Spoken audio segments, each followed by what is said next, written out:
Bismillahirrahmanirrahim. A very warm welcome to all of you in unique FSC pre-online classes.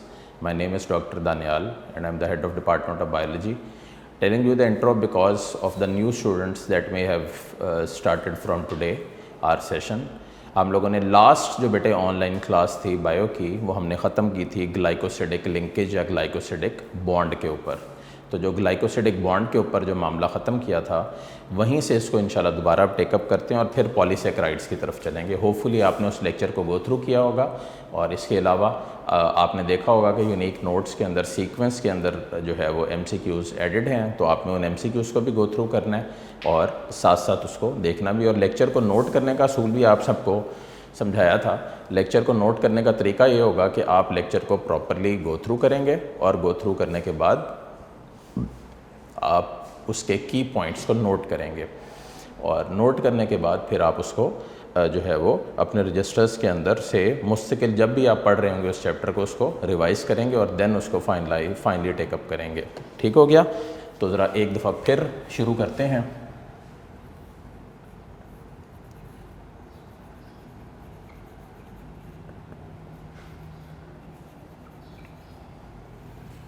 Last हमने ये पढ़ा था glycosidic bond. अब ये क्या होता है ग्लाइकोसिडिक बॉन्ड? ये वो बॉन्ड है, इसको आप रिप्रेजेंट करते हैं CO से। ये वो बॉन्ड है जो बेसिकली कार्बोहाइड्रेट्स के यानी कि मोनोसेक्राइड्स को आपस में लिंक करने के लिए होता है। मैं एक दफ़ा फिर बना रहा हूँ सो दैट मेरे सारे बच्चे इसको प्रॉपरली गो थ्रू करें और देखिए इसको, समझिए इसको और क्लियर कीजिए। ये आपके पास था, अगर रिकॉल करें उस दिन वाला लेक्चर, तो ये आपके पास था glucose.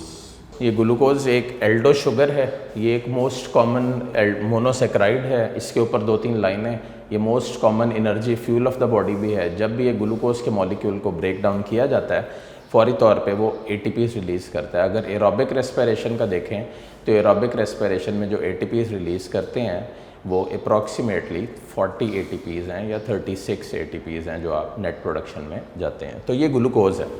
It is combining with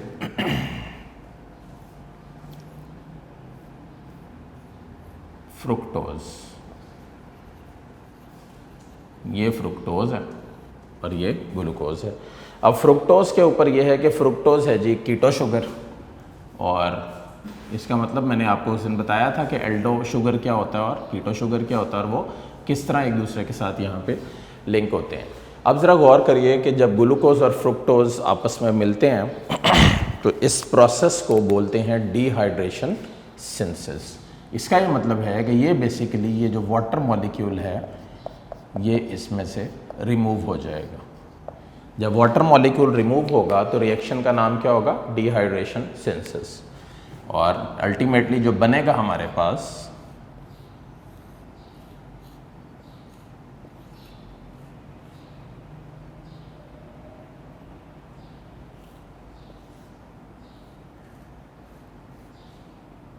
ये this you can say COC bond is the glycosidic bond। ज़रा गौर करिए कि ग्लाइकोसिडिक बॉन्ड बना कैसे है। ये बना है by the removal of water molecule, dehydration synthesis, और ये इस अंदाज में दोनों कार्बोहाइड्रेट्स के मोनोसेक्राइड्स आपस में ज्वाइन हुए हैं। As a result of that इन्होंने ग्लाइकोसिडिक बॉन्ड बना दिया है। ठीक हो गया? तो ये मेरे बच्चों आप सब ने इसको सबसे पहले प्रैक्टिस करना है क्योंकि ये एक वो चीज़ है जो बार बार पूछी जाती है, देखा जाता है इसको और क्लियर किया जाता है। सेकंड हम इसको यहीं से अब टेकअप करते हैं और नेक्स्ट हाफ की तरफ बढ़ते हैं। पॉलीसेक्राइड्स। तो सबसे पहले सेक्राइड्स क्या होते हैं ये बताइए। सेक्राइड्स का मतलब होता है शुगर। ये शुगर से मुराद क्या है? वो चीज़ें जो शुगरी अपीयरेंस में हों और इसके अलावा सिंपलेस्ट सोर्स ऑफ एनर्जी भी हों। देखें, रिकॉल भी करवा रहा हूँ आपको साथ साथ कार्बोहाइड्रेट्स, सो दैट मेरे बच्चे इसको क्लियर कर सकें। कार्बोहाइड्रेट्स के जब भी या किसी भी मोनोसेक्राइड के किसी भी 1 ग्राम को तोड़ा जाता है तो अप्रॉक्सीमेटली कितनी एनर्जी रिलीज़ होती है? 4 किलो कैलोरीज पर ग्राम ऑफ एनर्जी इसमें रिलीज़ हो जाती है। इसी अंदाज में ये एनर्जी रिलीज़ होती जाती है और पाइलअप कर ली जाती है। अब हम एक एक करके शुरू करते हैं पॉलीसेक्राइड्स, और पॉलीसेक्राइड्स के जो मेन पॉइंट्स हैं इनको बेटा टेकअप करते हैं। देखें, अगर कोई आपसे पूछ ले कि most complex of the carbohydrates कौन से हैं, मोस्ट कम्प्लेक्स। तो most complex of the carbohydrates में you will get the answer is polysaccharides. अगर कोई आपसे पूछ ले मोस्ट एबंडेंट कौन से हैं, तो मोस्ट एबंडेंट में भी पॉलीसेक्राइड्स शामिल हैं। अच्छा, अब बड़ा ही एक इंटरेस्टिंग एमसीक्यू इसमें बोर्ड में आ सकता है आपको, which of the following are regarded as tasteless. यानी कि टेस्टलेस से मुराद क्या है कि ये वो कार्बोहाइड्रेट्स हैं जिनके पास चीनी यानी कि उनका शुगरी टेस्ट नहीं है। तो इसलिए कुछ किताबों में जो आप आगे चल के पढ़ोगे, इनको नॉन शुगर का भी नाम दिया जाता है, नॉन शुगर। टेस्टलेस हैं, that is why they are known as क्या, नॉन शुगर। ठीक हो गया। इसके अलावा एक बड़ा ही इंपॉर्टेंट इसमें वर्ड है कि ये ब्रांच्ड है। अब what is that branched? Branch का मतलब है कि इसके अंदर ना ब्रांचिंग हुई हुई है, और ब्रांचिंग से क्या मुराद है कि बहुत सारे मोनोसेक्राइड्स स्ट्रेट चेन्स के अंदर और अल्टीमेटली जो चेन्स हैं उनके अंदर आपस में लिंक्ड हैं और इस अंदाज में आपस में मौजूद हैं। अच्छा, तो इस सारे के अंदर ये जो आपस में मोनोसेक्राइड्स लिंक हुए होते हैं, इसको आप क्या बोलते हैं? इस लिंकेज को मैं फिर बोल रहा हूँ, इसको आप बोलोगे ग्लाइकोसिडिक बॉन्ड। इसका एमसीक्यू भी सुन लो ताकि जहन में रहे मेरे बच्चों के। Which of the following will be responsible for linking monosaccharides and forming a polysaccharide? So the answer will be glycosidic bond. और अगर कोई आपसे पूछ ले which of the following represents or denotes the glycosidic bond, तो answer इसमें क्या होगा? COC या CO। CO क्योंकि कार्बन ऑक्सीजन लिंक हो रहा है, रिएक्शन का नाम याद रखिएगा, डिहाइड्रेशन सिंथेसिस, उसके ऊपर ये चलता है।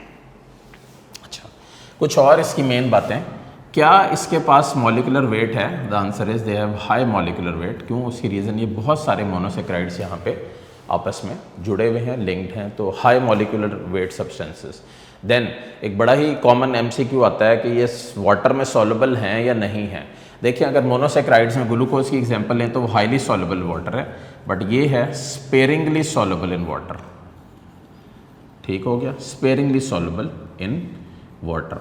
तो ये पानी में स्पेरिंगली सॉल्युबल है। स्पेरिंगली फिर बोल रहा हूँ, क्या होता है? थोड़े से सॉल्युबल है, मुकम्मल सॉल्युबल नहीं है। इसका मतलब अगर इनको मुकम्मल सॉल्युबल करना है तो इसके अंदर आपको जो है वो सब्सटेंसेस ऐड अप करनी पड़ेंगी, या आप जो है उसको हीटअप कर सकते हैं, तो हीटअप करने से भी वो बेहतर हो जाएगा। अच्छा, कुछ इंपॉर्टेंट पॉलीसेक्राइड्स हैं जिनका यहाँ पे जिक्र है, एक एक करके मैं नाम बोल रहा हूँ सो दैट आप सबके जहन में आ जाए कि कौन से हैं और किस अंदाज में यहाँ पे अरेंज्ड हैं। उनमें से एक दो एमसीक्यूज़ भी आते हैं, सुनिएगा। कहता है कि आपकी किताब के पेज 23 के ऊपर हैं हम लोग इस वक्त। कहता है कि some important polysaccharides are starch, then glycogen, then cellulose, then dextrin, agar, pectin and chitin. अब एमसीक्यूज़ वाइज चलते हैं जो बोर्ड में लास्ट ईयर्स में आए हैं। एक आपने कंपाउंड का नाम सुना है यहाँ पे, chitin. Chitin is a nitrogen containing heterosaccharide. What does that mean, nitrogen containing heterosaccharide? इससे ये मुराद है कि काइटिन में वो सब्सटेंसेस मौजूद हैं या वो चीज़ें यहाँ पे मौजूद हैं काइटिन में जो बहुत सारे मोनोसेक्राइड्स को लिंक करके इस्तेमाल होती हैं। फिर आपकी नॉलेज मेरे बच्चों इन्हेंस करूँ, काइटिन फंजाई की सेल वॉल का बुनियादी कंपोनेंट है। अगर नाम सुना फंजाई का, तो फंजाई और बैक्टीरिया ही प्रिंसिपल डीकम्पोजर्स हैं इकोसिस्टम के। तो काइटिन ही क्यों अपना जो है वो नाइट्रोजन कंटेनिंग हेट्रोसेक्राइड ही क्यों उनको अल्लाह ने दिया फंजाई को, उनके अंदर सेलुलोज क्यों नहीं दिया? तो the common answer to this is कि काइटिन ना डिके के लिए रेजिस्टेंट है।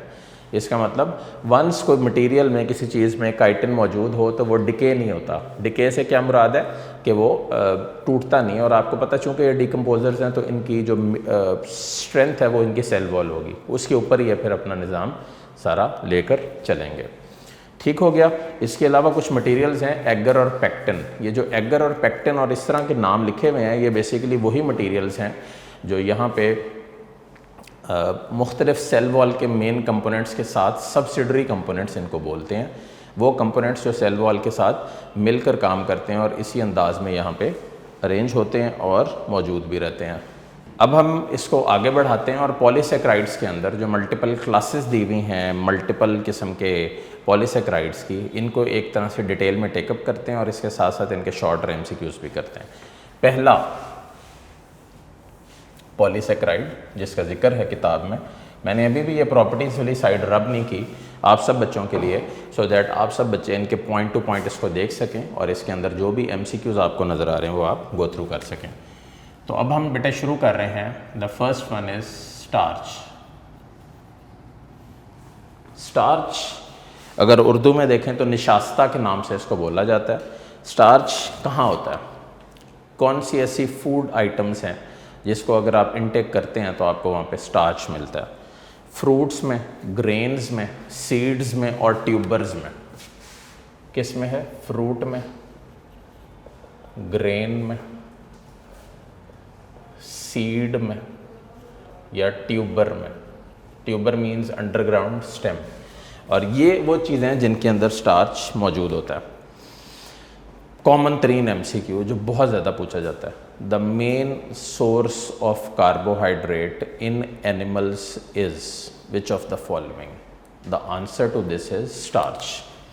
सो इसको मैं यहाँ पे लिख भी रहा हूँ, इसको नोट कर लें। मेन सोर्स कहाँ पे? एनिमल्स में। कौन है? स्टार्च। ये मेन सोर्स के तौर पे यहाँ पे मौजूद रहता है।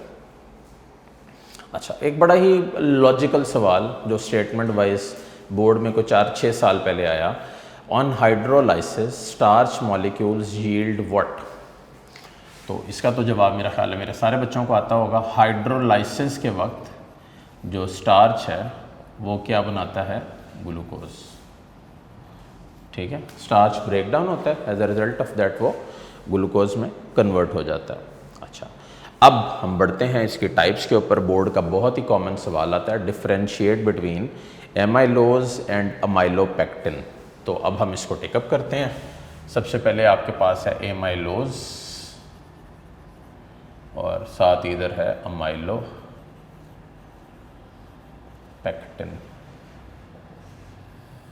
ठीक हो गया, एमाइलोज और एमाइलोपेक्टिन। अच्छा, अब ये इस तरह ही आता है, differentiate between amylose and amylopectin. ये दोनों ही टाइप्स हैं स्टार्चेस की। अगर आप इसको पेज 23 के ऊपर देखिए तो यहाँ पे ये सारा एक्सप्लेन्ड है। अब हम एक एक करके टेकअप करते हैं। एमाइलोज क्या होता है? Unbranched chain of glucose.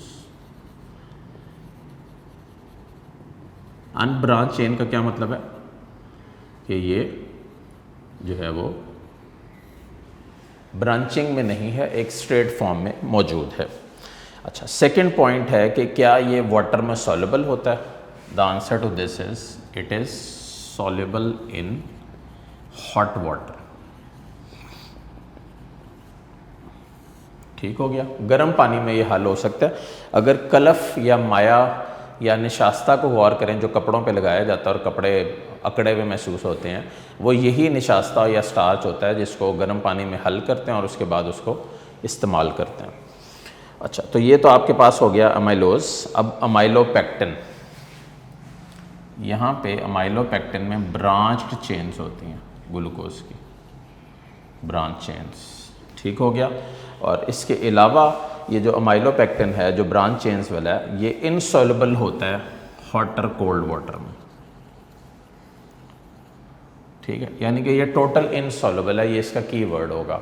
अब देखें, ये टोटल इनसॉल्युबल है, इसका मतलब बहुत ही क्लियर है कि इसके अंदर कोई भी हल मतलब नहीं होने वाला निज़ाम है। आप इसको गर्म भी कर लो, इसको ठंडा भी रहने दो, इसका मतलब ये आप इस तरह अमाइलोज की फॉर्म में इस्तेमाल नहीं कर सकते हैं। ठीक हो गया बच्चे? तो ये इसके दो पॉइंट्स हैं। डिफरेंशिएट में आ जाए तो दोनों पॉइंट्स लिखने हैं, ये अनब्रांच्ड है, ये ब्रांच्ड है, ये सॉल्युबल है, ये इनसॉल्युबल है। ठीक हो गया। अब एक बहुत ही कॉमन एमसीक्यू आता है कि स्टार्च आयोडीन के साथ क्या कलर देता है? कॉमन एमसीक्यू क्या होगा? Starch plus iodine. तो अब आपने इसमें यह बताना है कि कलर कौन सा होता है। Answer to this is blue colour. ठीक हो गया। The starch when dissolved in the iodine solution gives blue colour. ये कन्फर्मेटरी टेस्ट भी है कार्बोहाइड्रेट्स का, जिसमें जब भी स्टार्च को आयोडीन सोल्यूशन में डिज़ोल्व किया जाता है तो रिजल्ट में जो बनता है वो क्या है? ब्लू कलर्ड सोल्यूशन जो यहाँ पे एग्जिस्ट करती है। ठीक हो गया। तो अब बेटे हम सेकेंड टाइप ऑफ स्टार्च के ऊपर आ रहे हैं, इसका नाम है ग्लाइकोजन। कॉमन नेम पूछा जाता है कि ग्लाइकोजन क्या होता है। ग्लाइकोजन जो है बेटे उसको बोला जाता है animal starch. Glycogen animal starch है। इसका मतलब ये वो तरह का पॉलीसेकेराइड है जो एनिमल्स की बॉडीज़ के अंदर बहुत फ्रीक्वेंटली मौजूद होता है और एज सच मौजूद रहता है। अच्छा, बहुत ही कॉमन एमसीक्यू भी और बहुत ही एक लॉजिकल सवाल भी, glycogen is found abundantly in which of the following. सही है, glycogen is found abundantly in liver plus muscles. ठीक हो गया। ग्लाइकोजन किस किस में कॉमनली मौजूद होता है? लिवर में मौजूद होता है और मसल्स में मुस्तकिल मौजूद होता है। अच्छा, इसके अलावा ये किस में मौजूद होता है? एक बड़ा ही कॉमन एमसीक्यू, ये भी एक सोच मतलब आपकी डेवलप कर रहा हूँ इसमें, कि तमाम एनिमल सेल्स में मौजूद होता है। ज़रा थोड़ा सा इसको ना हार्मोन्स वाइज एलेबरेट कर दूँ, गौर से सुनिएगा। जब आपने, मेरा ख्याल है आपने मैट्रिक लेवल पे एक नाम सुना होगा, ये थोड़ा सा यहाँ से इररेलेवेंट है लेकिन नॉलेज से भरपूर है। आपने इस चीज़ का नाम सुना होगा, इंसुलिन। इंसुलिन क्या है? इंसुलिन एक पेप्टाइड हार्मोन है। अब ये क्या मतलब हुआ पेप्टाइड हार्मोन? इंसुलिन करता क्या है? ग्लूकोज को ग्लाइकोजन में कन्वर्ट करता है। ठीक, तो सबसे पहले तो ये याद कर लें कि इंसुलिन का काम क्या है। इंसुलिन बेटे ग्लूकोज को किस में कन्वर्ट करता है? ग्लाइकोजन में। अब नेक्स्ट स्टेप पे क्या होगा कि ये जो ग्लाइकोजन बनता है इसको लिवर और मसल्स में स्टोर किया जाता है। ठीक हो गया। ग्लूकोज किस में कन्वर्ट होता है? ग्लाइकोजन में। और स्टोर कहाँ पे होता है? लिवर में और मसल्स के अंदर। और इसी वे में, इसी अंदाज में इसको यहाँ पे जमा कर दिया जाता है लिवर और मसल्स में। अच्छा, एक वक्त आता है जब हमारी बॉडी में ब्लड ग्लूकोज लेवल, ये जो ग्लूकोज है इसकी मिकदार गिरना शुरू हो जाती है। जैसे आजकल रमज़ान है, हम सब सैरी करते हैं सुबह और तकरीबन 15 घंटे का रोज़ा है। इस 15 घंटे के अंदर जब भी रोज़ा करीब पहुँचता है अफ्तारी के टाइम के, तो क्या होता है कि ब्लड शुगर लेवल गिरना शुरू हो जाता है। इसमें क्या होता है? एक हार्मोन है, उसका नाम है ग्लूकागॉन। ये इंसुलिन के टोटल ऑपोजिट काम करता है और क्या करता है कि इंसुलिन को उलट कर देता है। यानी कि ग्लूकागॉन क्या कर रहा है कि जो इंसुलिन ने इसको कन्वर्ट किया था ग्लाइकोजन में, ग्लूकागॉन इसको रिवर्स कर रहा है और रिवर्स करने के बाद इसी अंदाज में इसको वापस फाइनलाइज कर रहा है कि ये बिल्कुल ना बढ़े और कोई भी इसका मामला ना हो। अच्छा, तो ये तो बहुत इंपॉर्टेंट चीज़ें थी, ये आपके कंसेप्ट्स हैं। उम्मीद है कि आपने थोड़ा सा इसको बिल्डअप किया होगा और आपको थोड़ा सा समझ आया होगा। अब आ जाएं सॉल्युबिलिटी के ऊपर। Glycogen is insoluble in water. ठीक हो गया। वाटर में इनसॉल्युबल होता है ये। इसका मतलब ये कि आप इसको हॉट वाटर में डालें या कोल्ड वाटर में डालें, ये सॉल्युबल ही रहेगा, इसमें कोई फ़र्क नहीं पड़ेगा। अच्छा, अब आ जाएं कलर के ऊपर। जब भी आप ग्लाइकोजन को आयोडीन सोल्यूशन के साथ मिक्स करेंगे तो रिजल्टेंट जो कलर बनेगा वो रेड कलर है। अभी इसको कंपेयर करेंगे, देखें जब भी आपने स्टार्च का आयोडीन के साथ डाला था तो ब्लू कलर था, यहाँ पे देखें तो ये रेड कलर है। इसका मतलब ये हुआ कि ये कन्फर्मेटरी टेस्ट के तौर पे इस्तेमाल होता है। आप आगे चल के पढ़ रहे हो कि बायोकेमिस्ट्री की किसी लैब में, तो वहाँ पे वो आपसे पूछेंगे कि ये जो आपने किया कन्फर्मेटरी टेस्ट, ये किस बेस के ऊपर किया और उसका रिजल्टेंट जो आपके पास चीज़ मतलब बनना है वो क्या है। तो ये है उसका कन्फर्मेटरी टेस्ट आयोडीन सोल्यूशन का। तो मेरे बच्चों, इसको अच्छी तरह जहन में रखना है। और एक कॉमन इसका जो है वो आप सबको पता ही है कि जब भी ग्लाइकोजन को तोड़ा जाएगा तो वो क्या बनाएगा? ग्लूकोज। तो इसका मतलब तमाम जो आपके पॉलीसेकेराइड्स हैं जब उनको हाइड्रोलाइज किया जाता है तो वो ग्लूकोज में ही कन्वर्ट होते हैं, क्योंकि वो उसी के सब यूनिट्स होते हैं। नेक्स्ट हमारे पास है third cheese, the last carbohydrate, cellulose. Cellulose पहला तो इसका एमसीक्यू बहुत ज़्यादा पूछा जाता है। किताब की पहली लाइन है 24वें की सेलुलोज में, it is the most abundant carbohydrate in nature, right.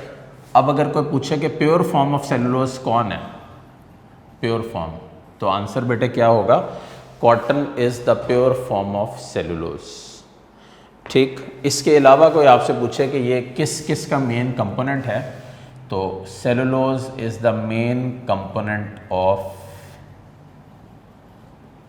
Cell wall,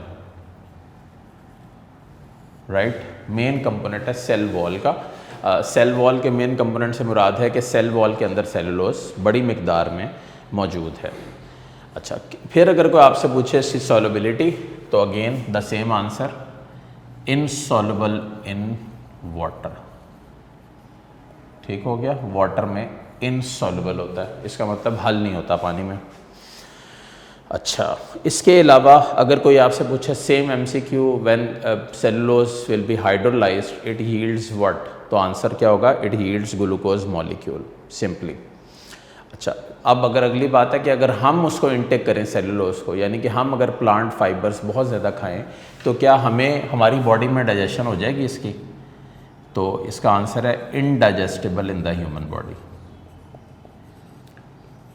इसका मतलब ये जो हम खाते हैं पालक, जो पत्ते हैं, जो प्लांट सेल वॉल है वो सेलुलोज से बनी हुई है। अब जो आपने पालक वगैरह खाते हैं उसमें जो डाइटरी फाइबर है, यानी कि जो सेलुलोज से बनी हुई चीज़ें हैं, वो एज इट इज़ जो है वो फीसिस के साथ जिस्म से खारिज हो जाती हैं और अपने साथ जो फुजला जात हैं, अपने साथ जो हार्मफुल सब्सटेंसेस हैं बॉडी के अंदर, वो भी ले जाती हैं। तो उसका एक और आपको इफ़ेक्ट बता रहा हूँ, वो इनडाइजेस्टिबिलिटी की बेस के ऊपर, कि ये हज़म नहीं होता इंसान को।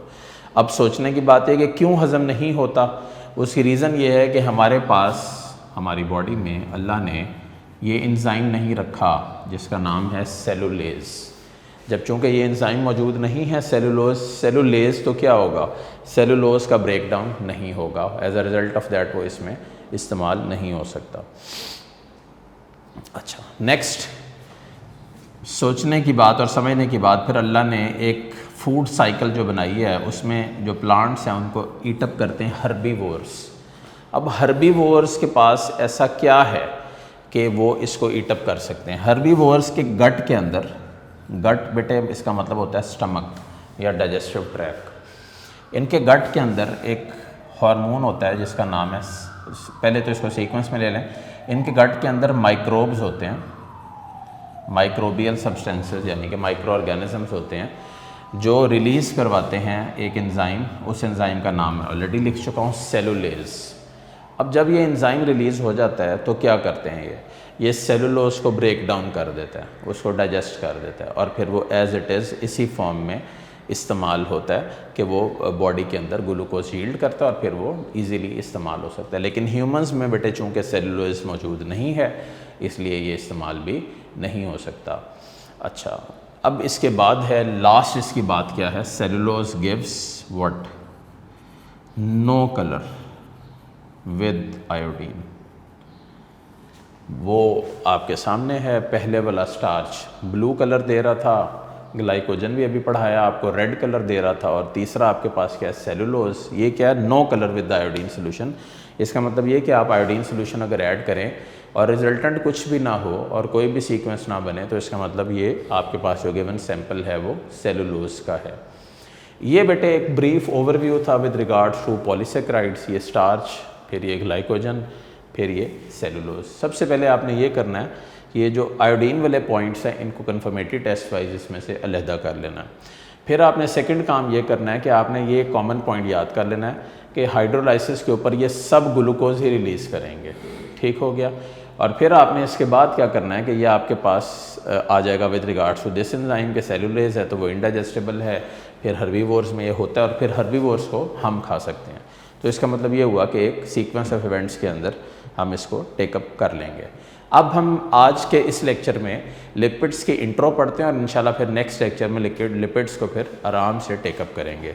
अभी हम इसको लिपिड्स को शुरू करते हैं इंट्रो के लिए। उम्मीद करता हूँ कि कार्बोहाइड्रेट्स का मुकम्मल टॉपिक मेरे बच्चों को बहुत क्लियरली समझ आ गया होगा और इम्प्रूवमेंट भी की होगी, उन्होंने अपनी नॉलेज भी इन्हेंस की होगी।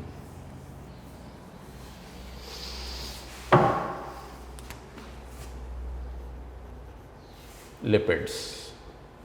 देखें सबसे कॉमन चीज़ जो इसमें है ना, जो सबसे आपने अभी जो सारा टॉपिक पढ़ा, अब चूँकि लॉन्ग क्वेश्चन शुरू हो गए हैं चैप्टर 2 के, तो बोर्ड में ये दो तरह आया हुआ है। एक तरह तो आया right a note on monosaccharides. तो अगर ये मोनोसेक्राइड्स के नोट की फॉर्म में आ जाता तो उसमें आपने ग्लूकोज का स्ट्रक्चर, उसमें ग्लूकोपायरान रिंग, राइबोफ्यूरानोज रिंग और इसी तरह ये बाकी सारे भी बनाने हैं।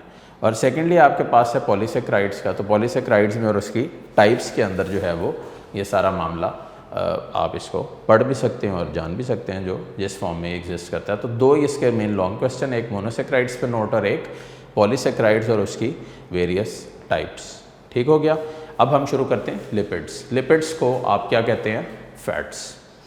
सो ये वो सब्सटेंसेस हैं जिनकी बहुत सारी डिटेल है यहाँ पे किताब में दी हुई। इसके अंदर स्ट्रक्चर भी है और इसके रिएक्शंस भी हैं, तो एक एक करके टेकअप करते हैं और आहिस्ता आहिस्ता इसको आगे बढ़ाते हैं। सबसे पहली चीज़, lipids are heterogenous group of compounds.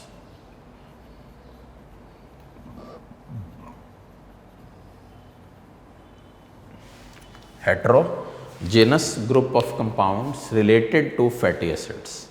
अच्छा, ये क्या होता है जी heterogenous group of compounds? The simple answer to this heterogenous group of compound is कि ये बहुत सारे मेन कंपाउंड्स का मजमुआ है। इसका मतलब इसमें बहुत सारी चीज़ें हैं जो शामिल हैं और इसी के अंदर यहाँ पे एडेड अप हैं और मौजूद हैं। ठीक है, मल्टीपल चीज़ें। Hetero means many and genus means of various types. अच्छा, नेक्स्ट पॉइंट क्या है इसमें, क्या ये वाटर में सॉल्युबल हैं? The answer to this is they are insoluble in water. सही है, वाटर में इनसॉल्युबल है। अच्छा, क्या ये ऑर्गेनिक सॉल्वेंट्स में सॉल्युबल होते हैं? जैसे क्लोरोफॉर्म है, जैसे अल्कोहल है, ईथर है, बेंजीन है। The answer to this is soluble in organic solvents. और ऑर्गेनिक सॉल्वेंट्स बेटे जब भी नाम जहन में आए तो 3-4 वर्ड साथ ही जहन में आ जाने चाहिए। अल्कोहल, ईथर, क्लोरोफॉर्म, बेंजीन, ये सब ऑर्गेनिक सॉल्वेंट्स हैं। ठीक हो गया। अब लिपिड्स होते क्या हैं? Heterogeneous hydrophobic main energy source of the body. तो एक और वर्ड आ गया हाइड्रोफोबिक। फोबिक क्या होता है और हाइड्रोफोबिक क्या होगा? वाटर हेटर्स, वो जो पानी को हेट करते हैं यानी कि पानी के अगेंस्ट काम करते हैं, ये हाइड्रोफोबिक है।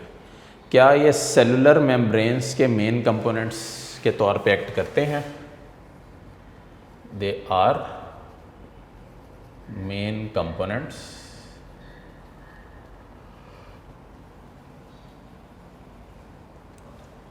Of cellular membranes. रीज़न क्या है? रीज़न बहुत ही सिंपल है। आगे चल के चैप्टर 4 में जब हम इसको टेकअप करेंगे, चैप्टर 4 में आपको पढ़ाऊंगा कि जो फ्लूइड मोज़ेक मॉडल है वो किस वे में और किस अंदाज में अरेंज्ड है। बात सिर्फ इतनी है कि ये अगर मेन कंपोनेंट ना हो और अगर ये इनसॉल्युबल ना हो सेल मेम्ब्रेन में, और अगर ये डिज़ोल्व हो जाएं अल्हम्दुलिल्लाह, अगर ये सेल मेम्ब्रेन के अंदर ही डिज़ोल्व हो जाएं तो फिर क्या होगा? फिर डेफिनेटली ख़त्म हो जाएगा सेल, उसकी बाउंड्री जो डिज़ोल्व हो गई। तो इसलिए अल्लाह का निज़ाम देखें कि अल्लाह ने जो सेल मेम्ब्रेन का जो मेन कंपोनेंट है उसको बनाया है लिपिड, और वो डिज़ोल्व नहीं होगा। एज अ रिज़ल्ट सेल की एक आइडेंटिफिकेशन बरकरार रहेगी। ठीक है बेटे, कुछ और मेन पॉइंट्स इसके पढ़ते हैं। They are rich source of energy. तो अगर एनर्जी के ऊपर चले जाएँ तो बुक्स को कंसिडर करें तो 1 ग्राम जो लिपिड्स का होता है वो 9 kilo calories of energy release करता है। ठीक है, 9 किलो कैलोरीज ऑफ एनर्जी यहाँ पे आपके पास रिलीज़ हो जाती है। ठीक हो गया। रीज़न क्या है? रीज़न जो एनर्जी बेसिक स्टोर होती है ना, अगर कोई आपसे पूछ ले, energy is mainly stored in CH bonds. Carbon hydrogen bonds के अंदर एनर्जी को स्टोर किया जाता है और फिर एज सच इसको जो है वो यूज़ किया जाता है। और यहाँ पे एक और भी चीज़ लिखी हुई है, lipid store double the amount of energy. Double the amount of energy से क्या मुराद है कि अगर 1 ग्राम कार्बोहाइड्रेट हो तो 4 किलो कैलोरीज के हवाले से एनर्जी स्टोर करता है, लेकिन अगर आप 1 ग्राम लिपिड के ऊपर देखें तो वो 9 किलो कैलोरीज ऑफ एनर्जी को यहाँ पे स्टोर भी करता है और फिर एज सच उसको यूज़ भी करता है। नेक्स्ट इसका मेन पॉइंट है इंसुलेटिव मटेरियल है। इंसुलेटिव मटेरियल क्या होता है? जो इंसुलेशन प्रोवाइड करता है as a result of that ऐसा मटेरियल जो अपने थ्रू वाटर को ना गुजरने दे, वाटर बैरियर के तौर पे एक्ट करे और इंसुलेटिव हो water barrier, as a result मज़ीद उसके अंदर पानी एंटर ना हो सके। और मैंने भी बताया आपको सेल मेम्ब्रेन का मेन कंपोनेंट इसीलिए तो ये होता है क्योंकि ये मज़ीद अपने अंदर कुछ भी एंटर नहीं होने देता। अच्छा, इसके अलावा ये वाटर प्रूफ मटेरियल भी है, वाटर का बता दिया आपको। इसके अलावा भी सुन लें, इंसुलेटिव मटेरियल में आप टेम्परेचर चेंजेस का भी लिख सकते हैं। जो इंसुलेटिव मटेरियल होता है ना वो थर्मो रेगुलेटरी भी होता है। जैसे आपकी स्किन है, मैंने पूछा जी आपसे स्किन क्या है, तो आप में से बहुत सारों ने कहा स्किन एक ऑर्गन है, सिक्रेटरी ग्लैंड है, लार्जेस्ट ऑर्गन है आपकी बॉडी का। फिर मैंने पूछा कि स्किन ये आपके सामने है, इसकी कितनी लेयर्स हैं आपके पास? तो आप में से बहुत सारे बच्चे शायद सोच रहे होंगे इस चीज़ को कि कितनी लेयर्स हैं, कोई कहेगा 3 है, कोई कहेगा 4 हैं। नाम पूछूंगा तो नहीं आएंगे। नॉलेज में अपनी इन्हांस करें अपनी। बेसिकली ऑनलाइन लेक्चर्स का फ़ायदा ये होना चाहिए कि आप एक बेहतर अंदाज में जब रेगुलर क्लासेस को शुरू करें तो उसको मज़ीद इम्प्रूव करके शुरू करें। तो याद रखिएगा कि स्किन की 3 मेन लेयर्स होती हैं। ये आउटर लेयर जिसको हम देखते हैं हर वक्त, ये एपिडर्मिस है, देन उसके बाद फिर डर्मिस होता है, फिर हाइपोडर्मिस होता है। तो ये इंसुलेटिव मटेरियल भी है। स्किन के जो सेल्स हैं, इंसुलेटिव क्या कि हीट को रोकते हैं बॉडी में एक्सेस में एंटर होने से। आपको गर्मी लग रही है तो आप क्या करेंगे? आप एसी चला लेंगे। वो एसी क्या करेगा कि जो आपकी बॉडी के अंदर जो एक्सेस हीट है उसको ड्रेन कर देगा। एज अ रिज़ल्ट आप नॉर्मल हो जाएंगे। इसके अलावा इसके कुछ मेन वर्ड्स या मेन पॉइंट्स हैं। वैक्सेस एक्सोस्केलेटन ऑफ इंसेक्ट्स में होती हैं। अब देखें स्केलेटन क्या होता है? Tough, rigid, hard, articulated framework of the body को स्केलेटन बोलते हैं। स्केलेटन बेटे 3 टाइप्स का होता है। आउटर कवरिंग जो इंसेक्ट्स वगैरह में आर्थ्रोपॉड्स में होती है उसको बोलते हैं एक्सोस्केलेटन। उसके बाद जो होती है उसको बोलते हैं एंडो, जो इनर वन होता है उसको एंडोस्केलेटन बोलते हैं, जैसे हम लोगों का इनर वन है। उसके अलावा हाइड्रोस्टैटिक स्केलेटन भी होता है जो वाटर बेस्ड या फ्लूइड बेस्ड स्केलेटन होता है। ठीक हो गया? तो ये इस फॉर्म में और इस अंदाज में आप इसको अरेंज करते हैं और इसको देखते भी हैं और जानते भी हैं। इसके अलावा एक और मटेरियल है यहाँ पे जिसका जिक्र है, आपको बता दूँ, MCQs में पूछते हैं इसको, क्यूटिन। ये जो वर्ड है ना क्यूटिन, इस क्यूटिन को क्यूटिकल के तौर पे भी लेते हैं वर्ड्स कुछ किताबों में ना।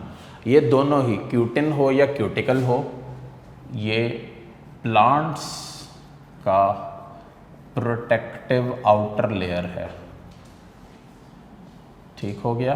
प्लांट्स की प्रोटेक्टिव लेयर को क्यूटिन या क्यूटिकल बोलते हैं। अब ज़रा जहन में आता है इंसान के कि प्लांट्स की जो प्रोटेक्टिव लेयर है जिसको क्यूटिन या क्यूटिकल का आप नाम दे रहे हो, वो किस वे में है, मतलब किस तरह अरेंज है और क्या उसका निज़ाम है। प्लांट्स को अल्लाह ने ये लेयर दी है मल्टीपल, मतलब प्लांट्स की भी कैटेगरीज़ हैं।